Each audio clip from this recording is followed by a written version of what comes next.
Jamie, let me ask you, how has CRT moved the needle on inclusion in the United States? I mean, it is, a lot of work as you think about the process of creating policy, which really sets the parameters and guidelines for how institutions are structured.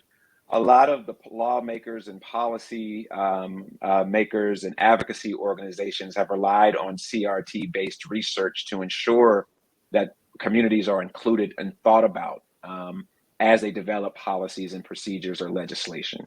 Um, and so, one of the things to think about is that although CRT is, you're not going to see it or hear it referred to as people are putting legislation forward or as they're advocating for certain areas, it has influenced everything from how we think about school access, how we think about healthcare programs and reform, how we've addressed gentrification and this revitalization of neighborhoods and communities. It's been a behind the scenes, and I don't even say behind the scenes. It's been a very evident and necessary tool for inclusion because it informs how people understand and think about something. And so, what folks who do this work really are trying to do is make sure that their inquiry, their research, their work is in front of those who are making these pretty big decisions.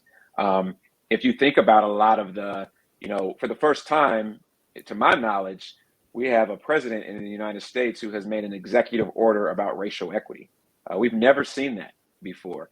It was some of the folks doing CRT type of work that even were able to elevate that as a necessary tool, because the reality of it is this country is going to be majority and is consistently growing to be majority people of color, and will continue to do so. And there are folks who are nervous about that. It's why we're seeing January 6th. It's why we saw Stop the Steal.